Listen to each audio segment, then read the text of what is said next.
Middelstum, Groningen, Netherlands. Spring morning, 1890. The damp earth smelled of churned soil and fresh hay.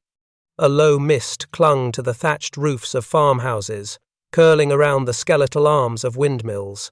In the family barn, a boy of 10, Carl Lucas Norden, crouched beside a wooden crate, turning over gears salvaged from broken clocks and discarded scales.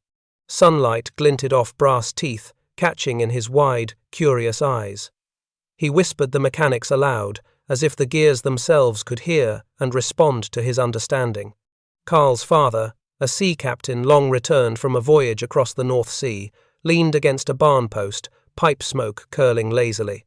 "Careful with those, Carl. You'll cut your fingers," he said. The boy barely looked up, engrossed in the miniature dance of cogs and levers. For Carl, precision was not merely a concept, it was a language, one that connected motion, balance, and time itself. The scales fascinated him most. He would spend hours weighing seeds, grains, and coins, noting minute deviations, sketching tiny diagrams in a scrap of paper he carried in his pocket. Every imbalance was a puzzle. Every correction, a triumph. The town of Middelstum offered little in the way of technological distraction. Here, life followed the seasons, planting in spring, tending in summer, harvest in autumn, repair and reflection in winter. Yet, even in such simplicity, Carl's mind moved faster than the slow, steady rhythms of farm life. By 12, he was building rudimentary devices from clockworks and springs a water pump to irrigate the garden, a mechanical lever to lift hay bales, each invention drawing the admiration and quiet bewilderment of neighbors. In 1902, at the age of 12, Carl received news that would chart the course of his life. A distant uncle in Switzerland had written of a scholarship to a technical school in Zurich, designed to foster young men with aptitude in engineering. The boy and his parents debated the decision for days, weighing comfort against ambition. On a brisk March morning, Carl boarded a train for Switzerland, carrying nothing but a small valise, his notebooks filled with sketches, and a determination that bordered on obsession. Zurich was a revelation. The city, with its cobbled streets and ornate stone buildings, pulsed with the hum of industry. Steam engines hissed, trams rattled past, and factories vented grey plumes into the sky. The Swiss Federal Polytechnic became Carl's second home. Here, he studied gyroscopic motion under professors whose names were etched in the annals of European engineering. The mathematics was rigorous, the experiments exacting. Carl excelled not because of natural talent alone, but because of an unwavering attention to detail. A spinning gyroscope fascinated him as much as the balance scale back in Middelstum, yet here he saw principles that could be applied to ships, airplanes, and even the untested possibilities of aerial navigation. During long evenings in the dormitory, Carl would sketch contraptions in pencil, refining the principles of stability and precision. One such notebook, now preserved in the National Archives of the Netherlands, shows meticulous diagrams of gyroscopic stabilizers, annotations in neat cursive, and equations meant to predict the motion of spinning bodies. These exercises were not merely academic. They were exercises in imagination. Carl pictured machines that could measure with unerring accuracy, devices that would correct for human error, instruments that might one day allow a bomb to strike with the precision of a surgeon's scalpel. In 1904, at the age of 14, the Norden family made a decision that would change the course of history. Carl would emigrate to the United States. The move was emblematic of the era. Young Europeans seeking opportunity in the industrial promise of America. The journey across the Atlantic was long, the steamship rolling and pitching in a grey, churning North Sea. Carl spent the voyage staring at the horizon, the ocean's endless motion both terrifying and mesmerizing. He imagined how the principles of gyroscopes and balance could tame such chaos, how human ingenuity might impose order on the unpredictable. Upon arrival in New York City, Carl was overwhelmed. The skyline, a jagged silhouette of steel and stone, seemed to him both alien and exhilarating. Smoke billowed from chimneys, trolley cars rattled along tracks, and the harbour teemed with vessels of every size. For a boy who had measured the tilt of a barn floor and the swing of a windmill, New York was a living machine of unprecedented scale. He sought employment immediately, eventually finding his way to the Sperry Gyroscope Company, a small yet ambitious firm dedicated to perfecting mechanical stabilization. Sperry was a crucible of invention. Engineers and machinists labored over brass, steel, and glass, assembling devices meant to stabilize ship compasses, tanks, and eventually aircraft. Carl was at first a lowly draftsman, sketching components and assisting in testing, yet his talent was immediately evident. He could detect a misaligned gear from across a room. He could predict the eccentric motion of a spinning flywheel with uncanny accuracy. Within months, he was designing subassemblies, refining stabilizers that corrected for motion with precision previously thought impossible. Carl's work ethic was legendary, even among the demanding engineers of Sperry. He arrived before dawn, studied mechanical journals late into the night, and measured every component with instruments he carried in a small leather case. The New York Times would later describe him as a farm boy with the mind of a machine, a phrase that Carl himself reportedly found amusing. Yet, beneath the humor lay a profound seriousness. He believed that machines, unlike humans, could achieve perfection. Every miscalculation, every misaligned gear, represented a failure of logic and vision. By 1913, Carl Norden had established himself not just as a skilled engineer, but as a visionary. Walking along the piers of Manhattan, he would pause to observe ships listing gently in the harbor, considering how gyroscopes could stabilize their compasses in rough seas. He looked upward at the skeletal frames of the first airplanes, imagining devices that could guide them with unerring accuracy. The boy from Middelstum, once surrounded by the quietude of farm fields and the smell of fresh hay, now stood amidst steel, smoke, and ambition. His mechanical dreams, nurtured in barns and classrooms, had found their place in the heart of the industrial century. And yet, for all the noise and grandeur of New York, Carl retained the quiet discipline of his youth. In his small apartment on the Lower East Side, he kept notebooks filled with diagrams, equations, and reflections. He measured, he calculated, he imagined as he had in Middelstum, decades before. The city skyline outside his window gleamed in the setting sun, a jagged horizon of promise and challenge. Carl's eyes, trained to detect the subtle tilt of a scale and the spin of a wheel, now traced the outlines of steel spires and suspension cables. He saw not only the buildings, but the invisible lines of force, the motion of weight and balance, the potential for precision in a world that seemed chaotic and vast. In that moment, the boy from Middelstum became a man poised to change the future of aerial warfare. The precision he had sought among gears and scales would one day reach thousands of feet above the earth, guiding bombs to targets with an accuracy that could alter the course of battles. From the quiet farm in Groningen to the roaring harbour of New York, Carl Norden carried a singular vision, that mechanical truth, pursued with rigour and imagination, could bring order to even the chaos of war. New York City, 1913. The streets of Manhattan roared with trolley cars, horse-drawn wagons, and the occasional motor car. Amid the din, Carl Norden navigated the narrow stairways of the Sperry Gyroscope Company, clutching a notebook and a bundle of sketches. He was no longer the wide-eyed farm boy of Middelstum. He was an engineer who had learned to translate the world's chaos into moving parts, ratios, and calibrated rotations. Yet, even in this bustling industrial environment, war loomed on the horizon. World War I, when it erupted in Europe in 1914, was at first a distant thunder to the American industrial mind. For Carl, however, it was a call to action. He saw how the war revealed a critical truth. Precision in navigation and targeting could decide victory or defeat. While Europe's battlefields churned with trench warfare and artillery, the skies became contested spaces. Observation balloons, reconnaissance planes, and nascent bombers required stability and guidance far beyond what pilots alone could provide. It was here, in these nascent aerial theatres that Norden recognized the opportunity and the imperative to refine his gyroscopes. At Sperry, Carl became immersed in the development of naval and aerial stabilizers. Ships rolling in rough seas, he observed, often rendered traditional compasses useless. A ship's gun, no matter how well trained the crew, could not consistently hit a moving target if its aim was thrown off by the sway of the deck. Norden applied his understanding of gyroscopic principles, balancing spinning rotors in gimbals, to create devices that maintained a fixed orientation regardless of external motion.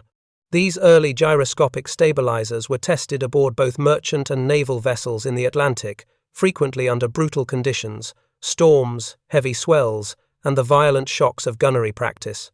Meanwhile, the air war demanded a new kind of solution. Bombs dropped from early reconnaissance planes were wildly inaccurate, often missing strategic objectives by hundreds of yards. Norden envisioned a device that could calculate the flight path of a bomb mid-air, adjusting for plane speed, altitude, wind drift, and target movement, a mechanical analog computer, precise to the inch. To colleagues at Sperry, his ideas seemed audacious, bordering on fantastical. Yet Norden, ever patient, sketched, tested, and recalibrated relentlessly. He understood that machines, unlike human intuition, could provide consistent accuracy under the chaos of combat. In 1915, Carl traveled frequently between New York and the experimental laboratories of Sperry in Brooklyn and Long Island. These sessions often began before sunrise.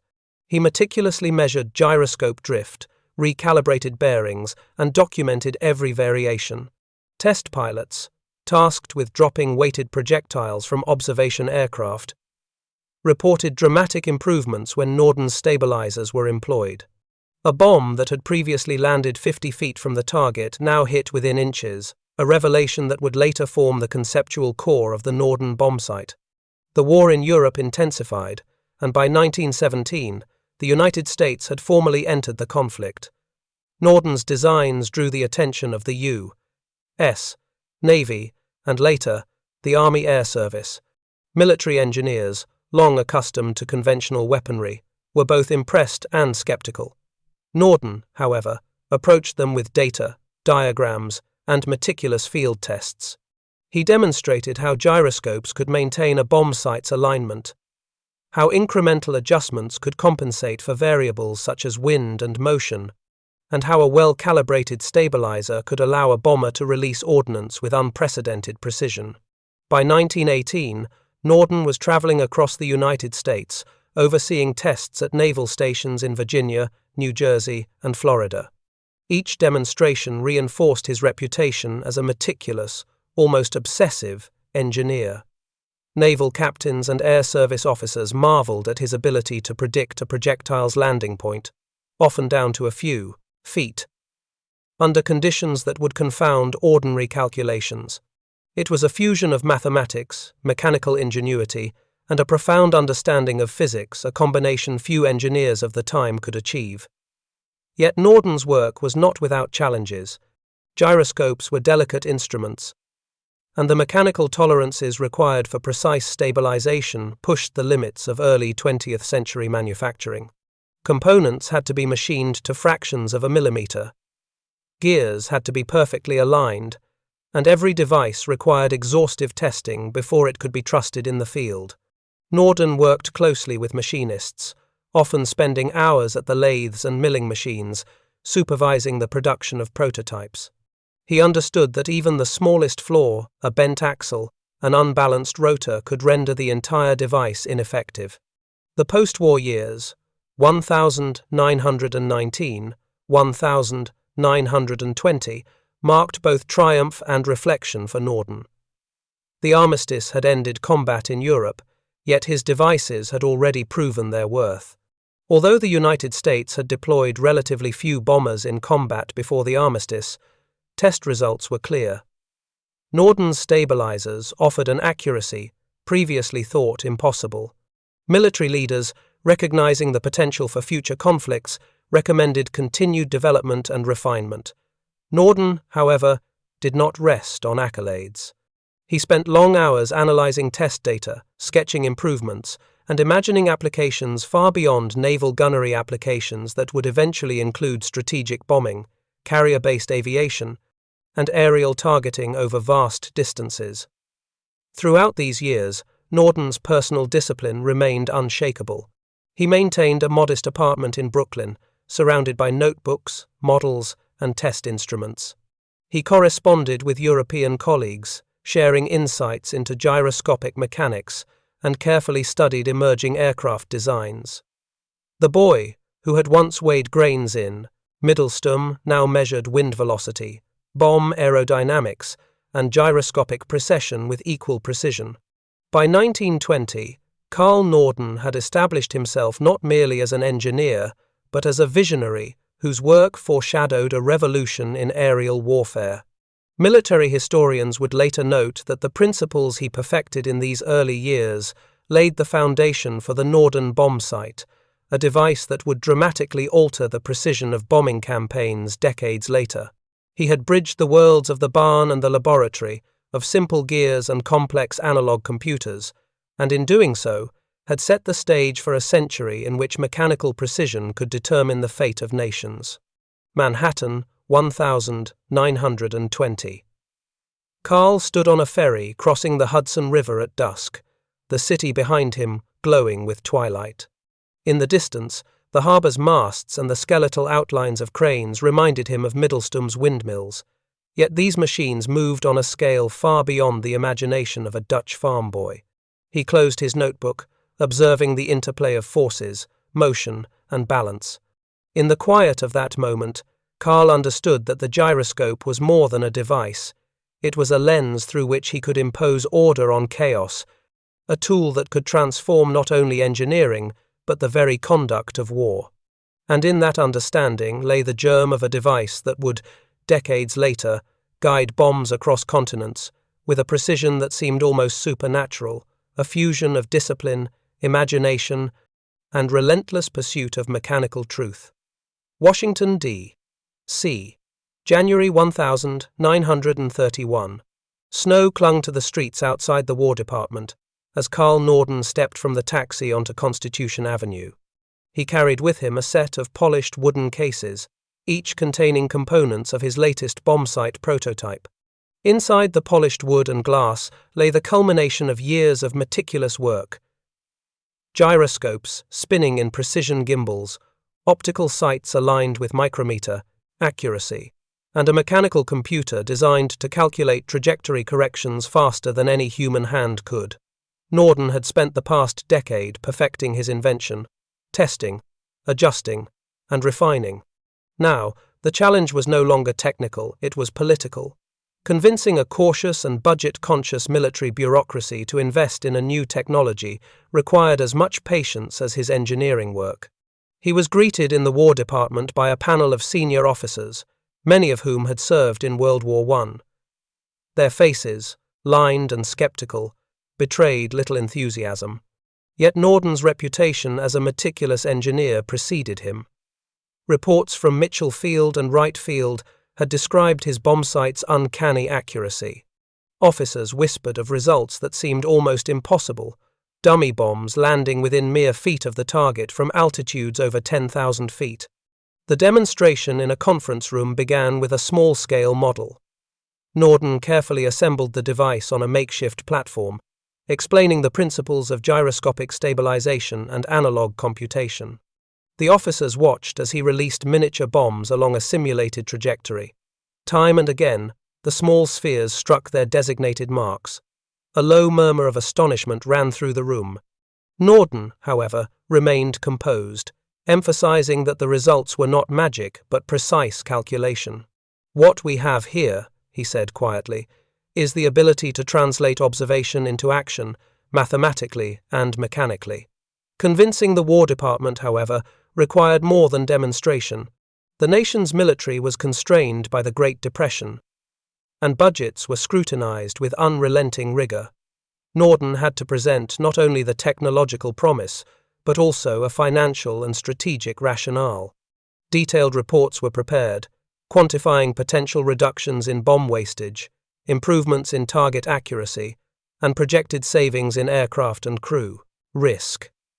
Each page was filled with numbers, diagrams, and projections derived from years of testing.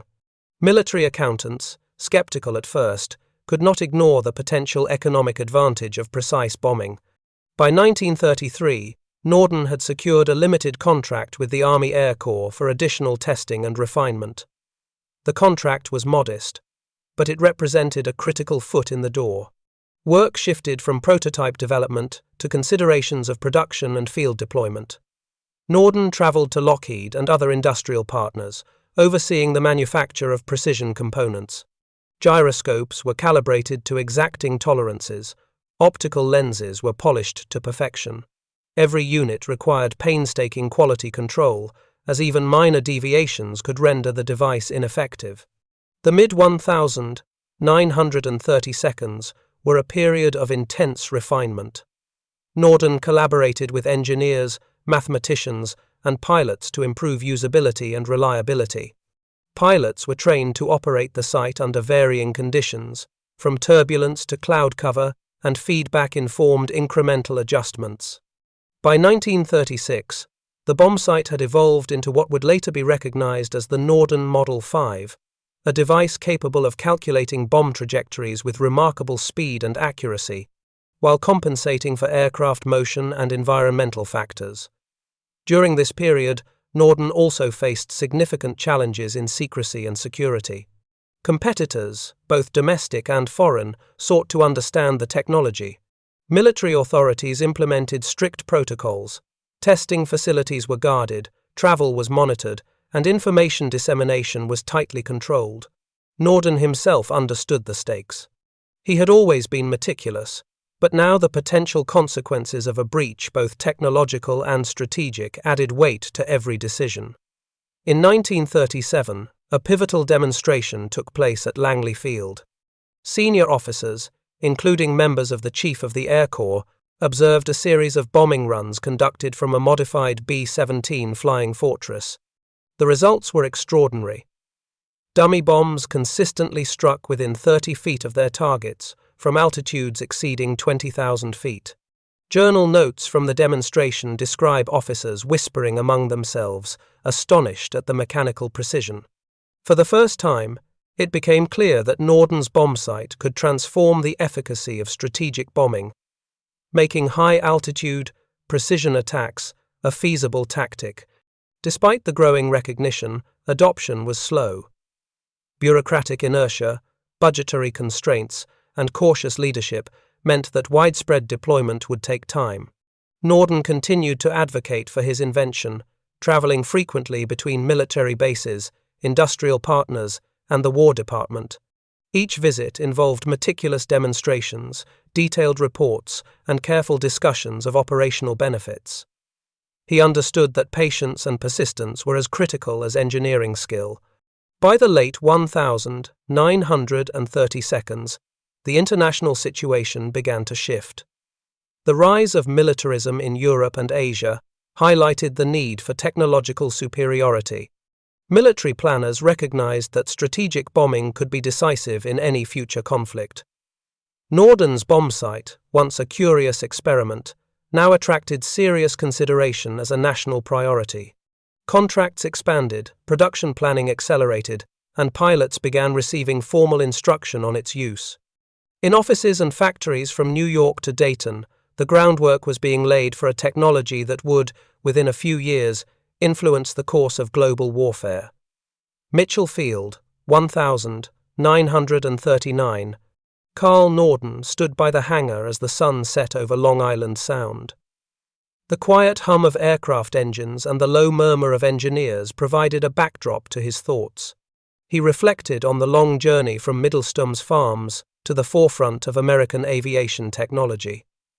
Each setback, each hour spent, calibrating gyroscopes, each demonstration before skeptical officers, had led to this moment.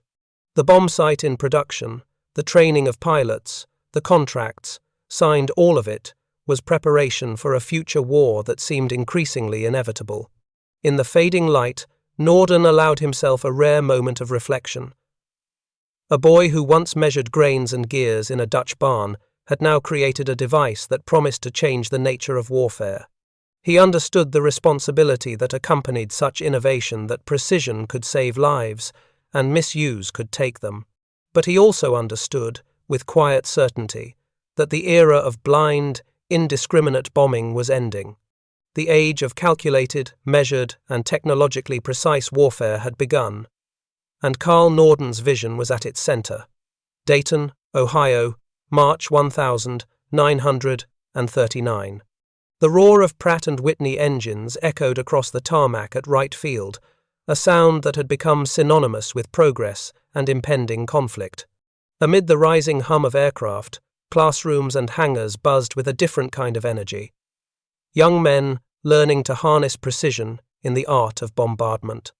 The Norden Bombsight, no longer merely an experimental curiosity, was now the centerpiece of a rigorous training program designed to transform pilots into instruments of calculated destruction. At the core of this program were the bombardiers, the men who would peer through the sight's meticulously aligned lenses, calculate trajectory, and release bombs with near-scientific accuracy.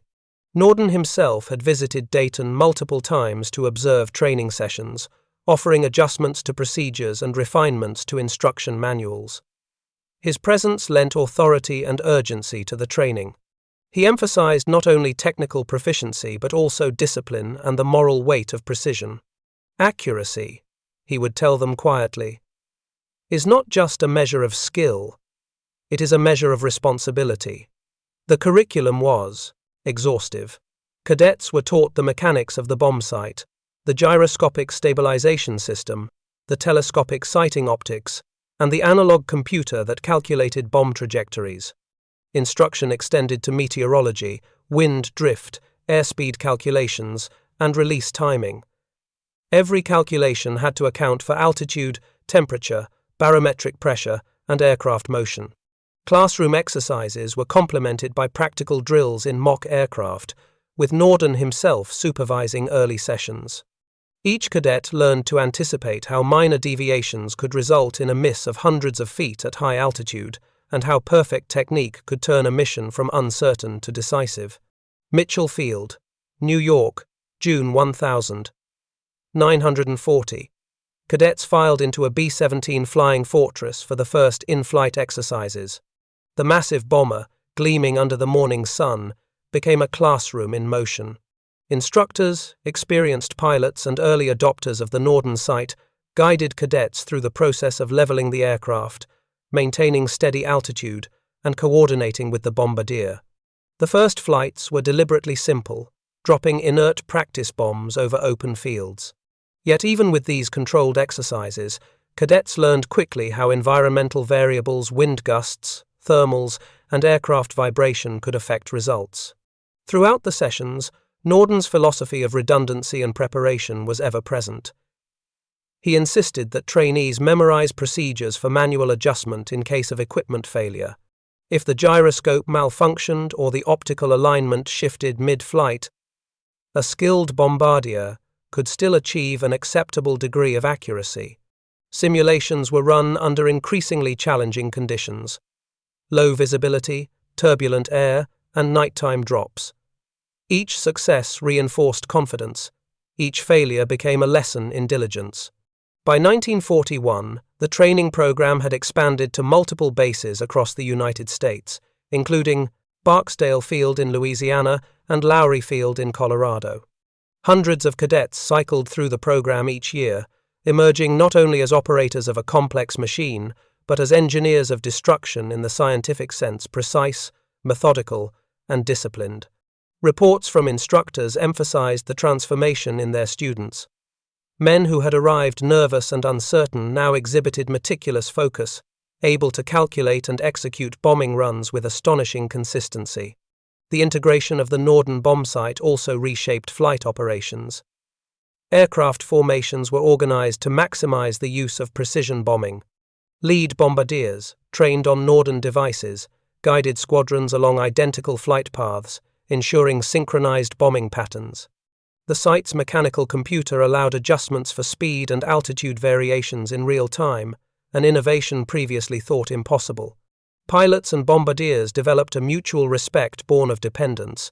One could not function effectively without the other. While training progressed, the looming shadow of global conflict intensified. Reports from Europe detailed the devastating effects of the Luftwaffe's campaigns. And U.S. military planners understood that precision bombing could offer strategic advantage without the indiscriminate destruction seen in early conflicts. Norden's bombsight became a symbol of American technological superiority and hope. Training manuals highlighted not only the mechanics of the device but also its strategic value. Hitting supply depots, bridges, and industrial targets with accuracy could shorten wars and reduce civilian casualties. Wright Field, Ohio, September 1941. Carl Norden observed a live exercise in which a squadron of B-17 seconds executed a series of bombing runs on a mock target range. The cadets worked in unison, instruments humming, bombs released with mechanical precision. In the post-flight debrief, instructors noted that over 90% of the bombs had landed, within 100 feet of the target, a remarkable improvement over previous technology. Norden's notes from the session emphasized minor adjustments to the sight's calibration and suggested new training protocols for adverse weather conditions. Even as training programs matured, logistical challenges persisted. Each bombsight required careful maintenance. Gyroscopes had to be rebalanced after every flight, lenses cleaned and realigned, and mechanical computers recalibrated. Norden worked closely with supply officers and mechanics to develop a maintenance schedule that could sustain operational readiness. Field manuals included diagrams and step-by-step instructions, ensuring that even in remote theaters of operation, the bombsight could perform reliably. By late 1941, with U.S. entry into World War II imminent, the network of trained bombardiers and operational bombsights formed a backbone of strategic planning. Commanders recognized that precision bombing could transform air warfare, giving the United States a technological edge. The sacrifices made in training long hours, meticulous repetition, and exacting attention to detail were investments in effectiveness and survival. Norden's vision, once a farm boy's dream of mechanical precision, now guided the hands of men who would carry the weight of war into the skies above Europe and the Pacific. Mitchell Field, December 1941. The news of Pearl Harbor arrived just as the final class of cadets prepared for deployment. Norden, watching the young men prepare to take their training into combat, understood the gravity of the moment. The bombsight he had perfected would now be tested not in fields or simulations, but over real targets in war zones. The precision and care instilled in the trainees would determine not only mission success but the lives of their comrades. And, as the sun set over Long Island Sound, Carl Norden allowed himself a quiet reflection. The farm boy from Middelstum had created a tool that would define the American approach to aerial warfare, a tool that married science, skill, and responsibility in ways the world had never seen before. Solomon Islands, March 1942.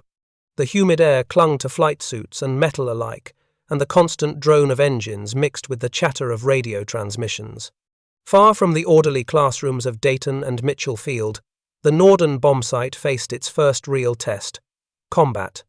American B-17 flying fortresses, outfitted with the experimental devices, prepared for their initial bombing runs against Japanese-held positions in the Pacific. The stakes were clear: precision here could reduce collateral damage, conserve limited resources, and provide strategic intelligence that conventional bombing could never achieve. The first missions were reconnaissance-cum-bombing exercises, intended to gauge both the device's reliability and the readiness of crews.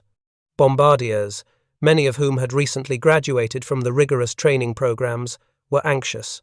Theoretical calculations now had to contend with practical realities. Sudden turbulence, shifting winds, anti-aircraft fire, and the relentless stress of real combat.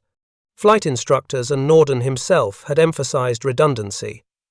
But the Pacific's unpredictable conditions created challenges that simulations could not fully replicate. Espiritu Santo, April 1942. 942.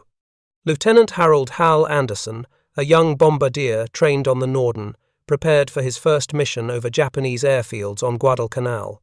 He checked the gyroscopic calibration and adjusted the sight according to altitude, temperature, and estimated wind drift.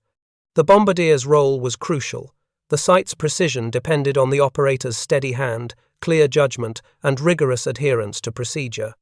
Anderson would later recall the tension in his memoirs, the sense that a single miscalculation could nullify the advantages of the advanced technology he had been trained to wield. The first bombing runs confirmed some expected outcomes. The Norden allowed for more accurate targeting than conventional methods, and the bombs were consistently clustered within a radius far smaller than previous campaigns had achieved. However, early operational reports also highlighted unforeseen challenges. Sudden downdrafts over island terrain, intermittent cloud cover, and the stresses of evasive maneuvers introduced variables that could throw off even the most carefully calculated release.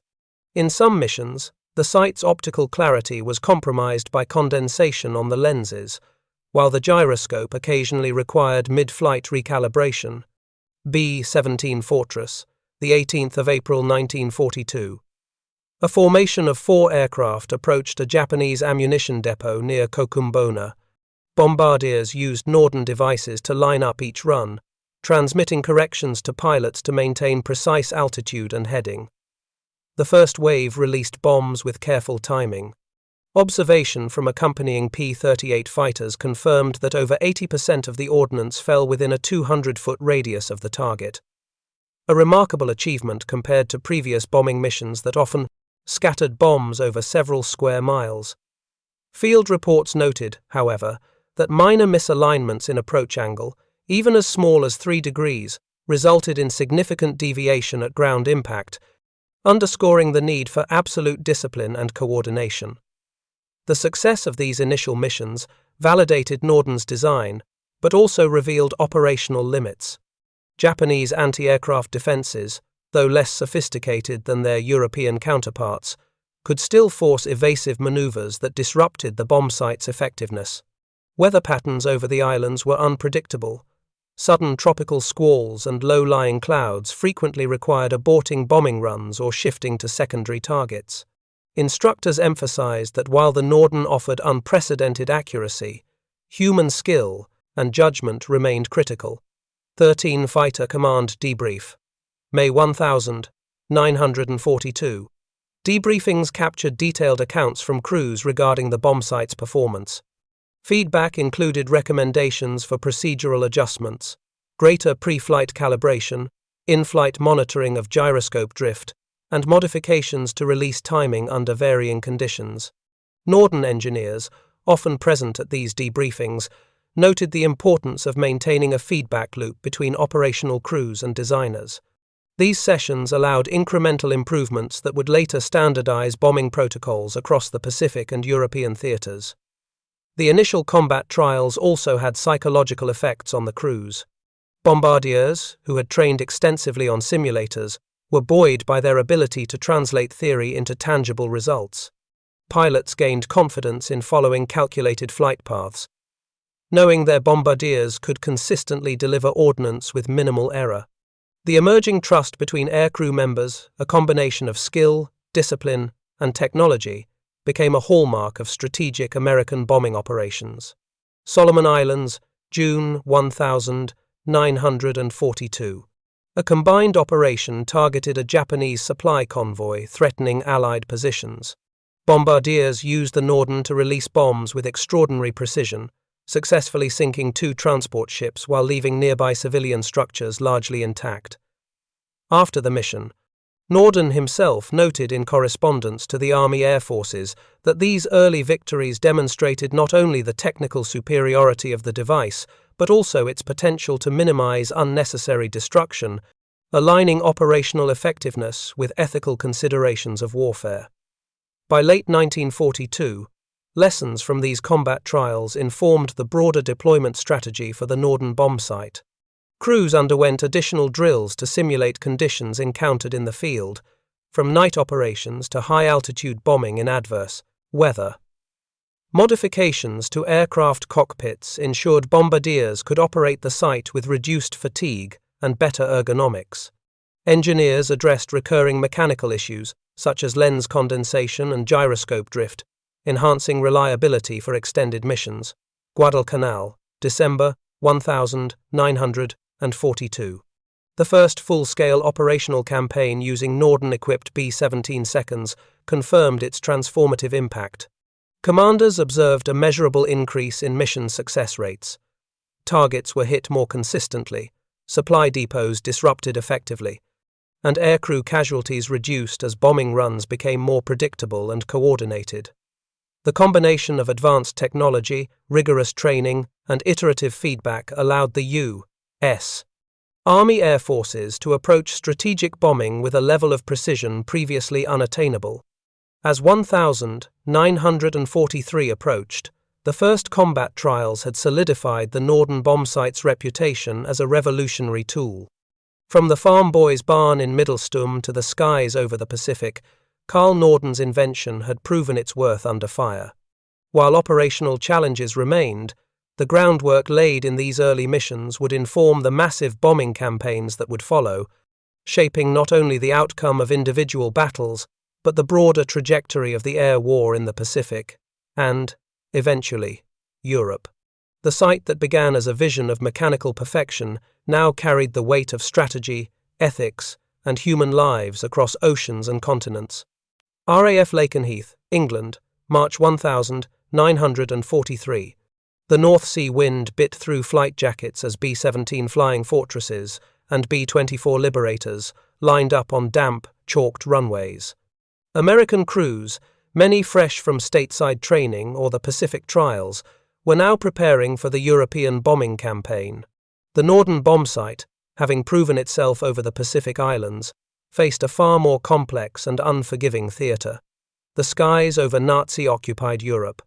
Unlike the islands of the Solomons, Europe presented longer flight times, heavier anti-aircraft defences, and a Luftwaffe that had honed aerial interception to near perfection.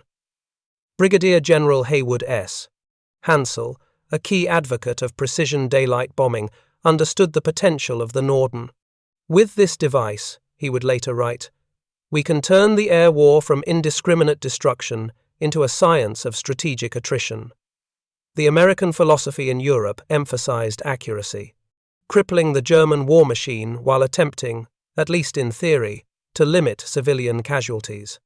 This contrasted sharply with the British approach of area bombing under the RAF's Bomber Command, which relied more on mass saturation than pinpoint precision. RAF Base Briefing Room, March 1943. Lieutenant Colonel Robert C. Johnson, a veteran bombardier, adjusted his slouch hat as he studied the oversized schematic of the Norden mechanism projected on the wall.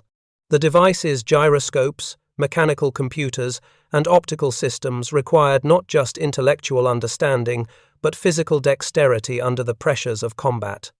Training emphasized meticulous procedure, pre-flight calibration, constant monitoring of gyroscope drift, and repeated mental rehearsal of bomb release sequences. Mistakes could cost lives, aircraft, and the mission itself. The first operational missions targeted industrial centers in occupied France and the Ruhr Valley. American bomb groups flew long sorties from England, navigating over the English Channel under the watchful eye of radar and searchlights. Crews quickly realized that the challenges differed from the Pacific.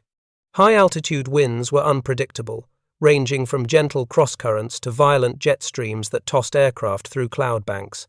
Visibility was often limited by fog or smoke from prior attacks, forcing bombardiers to rely on the Norden's optical clarity and mechanical precision rather than visual cues alone. The 17th of April, 1943. A formation of B-17 seconds from the 91st Bomb Group took off for a raid on the submarine pens at Saint-Nazaire. The pens were heavily fortified, their reinforced concrete walls designed to withstand conventional ordnance. Bombardiers used the Norden to calculate exact release points, adjusting for altitude, speed, wind drift, and the curvature of the Earth. Over the Channel, Luftwaffe fighters scrambled, and anti-aircraft flak erupted from German positions. Pilots executed evasive maneuvers, banking steeply and climbing to avoid predicted trajectories. Despite these hazards, the Norden's mechanical precision allowed bombs to land within striking distance of the reinforced pens, inflicting damage previously thought unattainable without large-scale saturation bombing. The first European missions underscored both the potential and limitations of the Norden Bombsight. The device could achieve remarkable accuracy under optimal conditions, but European theaters introduced factors that were largely absent in the Pacific: extended flight durations, layered enemy defenses, and more sophisticated weather patterns. Crews had to adapt quickly. Standard operating procedures evolved to include in-flight adjustments to account for wind shear, temperature fluctuations, and unexpected evasive maneuvers. Bombardiers learned to anticipate the effects of cloud cover and smoke, calculating release points even when the target was only intermittently visible.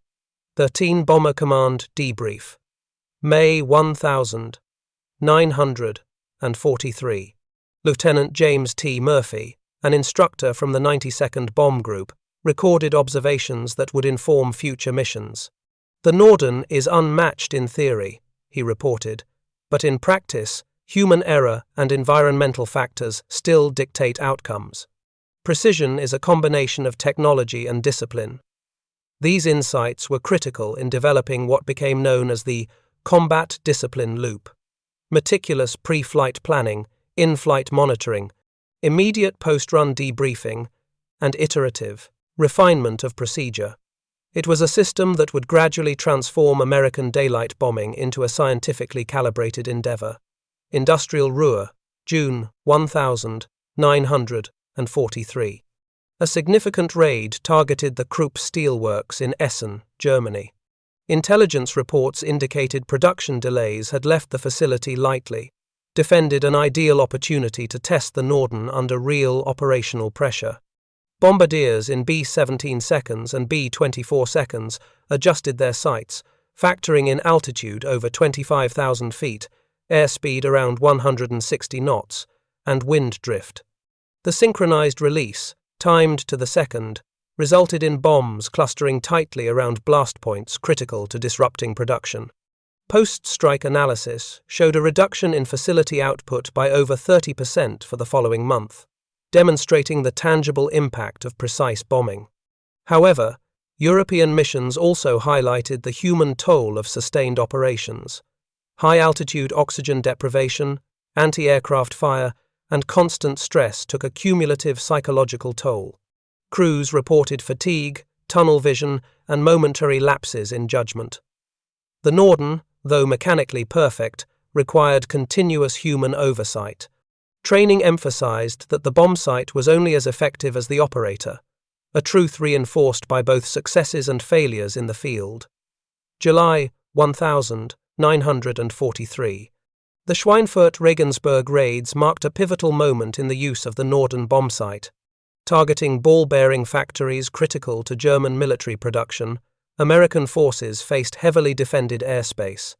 Bombardiers relied on the Norden to navigate flak-laden skies, calculating release points over hundreds of miles. Despite extreme losses, nearly one-third of aircraft were destroyed or heavily damaged. The bombsight allowed surviving crews to achieve unprecedented accuracy.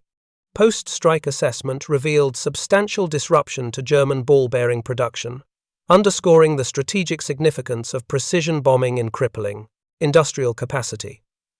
The European theatre also prompted technical refinements.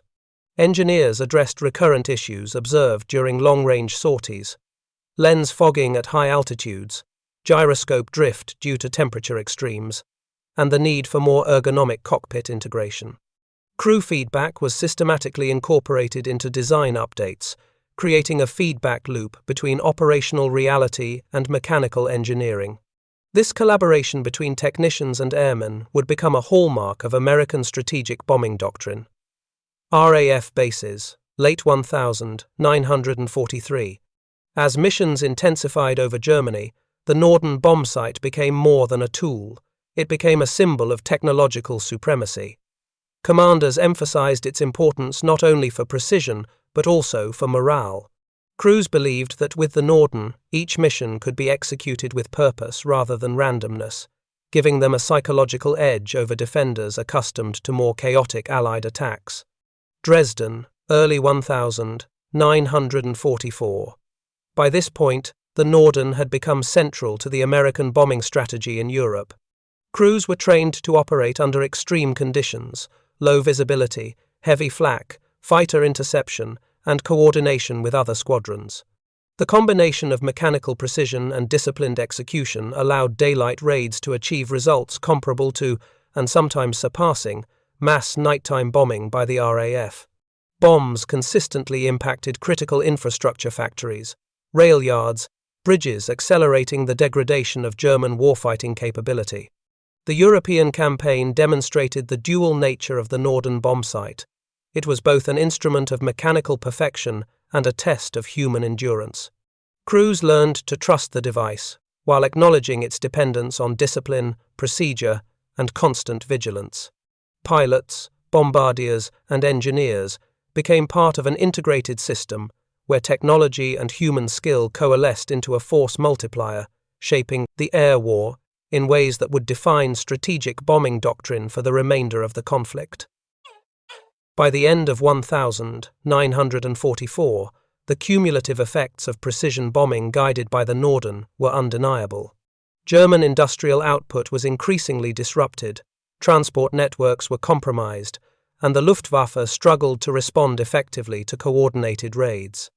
The device, which had begun as a mechanical curiosity in a Dutch farm boy's barn, now represented the pinnacle of wartime engineering, a tangible bridge between invention and operational impact, between abstract design and real-world consequences. Personal accounts from bombardiers frequently referenced the psychological weight of the Norden's precision. Lieutenant Howard F. Schilling wrote in his memoirs, "When you looked through that sight at 30,000 feet, you felt the responsibility of every pound of metal you released. The bombs didn't just fall. They struck with the inevitability of calculation, and we carried both pride and fear in equal measure. This duality, mastery, and accountability defined the European bombing experience, emphasizing that technological advancement alone could not win the war, but could significantly amplify human effort when wielded correctly." In retrospect, the European deployment of the Norden Bombsight marked the culmination of decades of innovation, experimentation, and refinement. From Middelstum to New York, Dayton to the Pacific, and finally the skies over Europe, Carl Norden's invention had matured into a device that changed the conduct of aerial warfare. Precision, once theoretical, became operational reality, altering the strategy, psychology, and ethics of bombing campaigns across 2 continents. As 1944 drew to a close, Allied planners had sufficient evidence to integrate the Norden into every major strategic mission. Its combination of mechanical ingenuity and operational discipline had made it an indispensable tool, shaping both the trajectory of the war and the post-war understanding of technological supremacy in military conflict. For the men who operated it, the bombsight was more than a device. It was a responsibility, a weapon, and a testament to what one inventive mind, a farm kid from the Netherlands, could contribute to global conflict. Washington, D.C. 1945. The war in Europe had ended in May. The Pacific concluded in September. Across the United States, military officials, engineers, and historians began evaluating the tools, tactics, and technologies that had defined the conflict. Among them, the Norden Bombsight was a subject of both admiration and scrutiny. Its precision, long heralded as revolutionary, had influenced strategic doctrine and reshaped aerial warfare, but the very successes that it enabled sparked debate over the ethical and practical implications of precision bombing. Carl Norden, now in his 70s, had returned to relative quietude in New York, though wartime fame ensured his presence in military archives, professional journals, and the occasional newspaper profile. For Norden, the bombsight had always been an instrument of calculation, the culmination of a lifetime's fascination with gyroscopes, mechanics, and measurement. Yet the stories from Europe B-17 crews navigating flak-laden skies Bomber groups risking annihilation to reach targets within yards of accuracy brought the abstract mathematical precision he had engineered into starkly human reality. U.S. Strategic Bombing Survey, 1945. Analysts compiled data from thousands of raids, assessing the effectiveness of precision daylight bombing versus area saturation methods. The Norden Bombsight consistently emerged as a key factor in mission outcomes. Factories, rail yards, and power plants struck with the aid of Norden-guided bombardiers experienced significantly higher disruption rates than those hit by less precise methods. Production data from German war industries corroborated these findings. Despite losses in aircraft and airmen, the ability to reliably strike specific targets accelerated the collapse of critical infrastructure. Yet the survey also highlighted limitations. The idealized accuracy promised by pre-war tests often clashed with operational reality. Weather, enemy defenses, and human error continued to reduce mission effectiveness. Analysts noted that while the Norden could achieve exceptional theoretical precision, actual impact zones often varied by hundreds of feet. Nevertheless, in the aggregate, the bombsight's contribution was undeniable. Precision bombing, once considered aspirational, had become operational doctrine, and the Norden was its defining instrument. Public perception. 1945. 1946.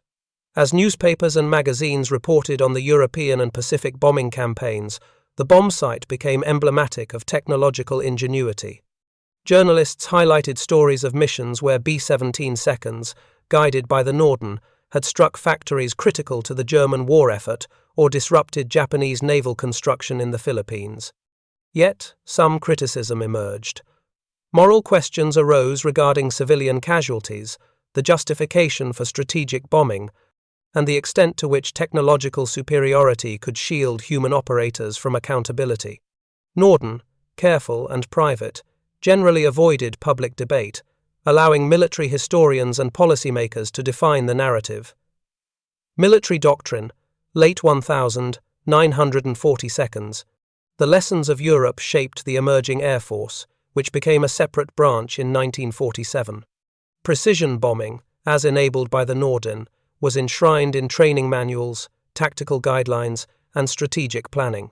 Airmen were taught to combine advanced instrumentation with disciplined crew coordination, a principle derived directly from wartime experience. Even as jet engines and radar-guided systems began to emerge, the underlying philosophy that precision could maximize effect while minimizing collateral damage remained central. Cold War implications, 1950 seconds. The dawn of nuclear weaponry and long-range bombers brought new relevance to Norden's principles. While the bombsight itself was gradually supplanted by radar navigation and electronic targeting systems, the concepts of precision delivery, trajectory calculation, and crew integration informed early atomic missions and strategic planning. Engineers studied the Norden's gyroscopic mechanisms as models for automated stabilization, influencing missile guidance systems and inertial navigation technologies.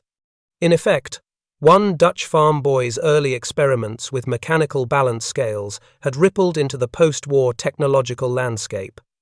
Controversy and criticism. Historians and journalists debated the ethical implications of precision bombing. Some argued that while Norden-enabled missions avoided indiscriminate destruction, the very notion of striking industrial targets within civilian-populated areas remained morally complex. Personal accounts from European civilians, military historians, and even surviving Luftwaffe personnel painted nuanced pictures. Precision bombs could devastate factories and transportation hubs, but surrounding neighborhoods often suffered incidental damage. Norden, in interviews, maintained that the device was a tool, neutral in intent. The application, he insisted, rested on military command, recognition, and legacy. Despite the controversies, Norden received numerous honors. Military commendations acknowledged the bombsight's role in Allied victory. Museums, including the Smithsonian National Air and Space Museum, began acquiring examples of the Norden for display, celebrating both engineering ingenuity and operational impact. Academics studied its mechanical design, operational methodology, and influence on strategic doctrine. Former bombardiers, now veterans, recounted the dual weight of responsibility and pride associated with operating the device. Lieutenant Howard Schilling's post-war memoirs encapsulated the sentiment. "We flew with a device that demanded perfection, yet reminded us of our limitations. It was both a weapon and a teacher, technological influence." Engineers credited the Norden's gyroscopic stabilizers and mechanical analog computing as foundational to future innovations. Inertial navigation systems, autopilot mechanisms, and early missile guidance designs borrowed principles from the bombsight's precision engineering. Universities included case studies of Norden's work in courses on applied mechanics and aeronautical engineering, illustrating the interplay of theoretical knowledge and practical application. The bombsight's legacy extended far beyond its immediate wartime impact. It shaped post-war technology, military thought, and engineering pedagogy. Reflection and conclusion. 1,960 seconds. By the early 1,960 seconds, Norden's name had become synonymous with precision bombing, even as the devices themselves were retired or modified with new electronic systems. Analysts continued to debate the extent to which the bombsight had shortened the war or influenced Allied success. Yet most agreed on its transformative effect. It bridged imagination and implementation, turning mathematical calculations into tactical reality. For Carl Norden, the journey from Middelstum to mechanical workshops, from wartime innovation to post-war legacy, represented a lifetime of curiosity, discipline, and invention. In hindsight, the bombsight symbolized more than technological achievement. It exemplified the integration of human skill and machine precision, the evolution of warfare from brute force to calculated execution, and the enduring question of responsibility in the application of innovation. The story of the farm boy who became an engineer, whose invention reshaped the air war, serves as a testament to the profound impact of creativity, perseverance, and scientific rigor.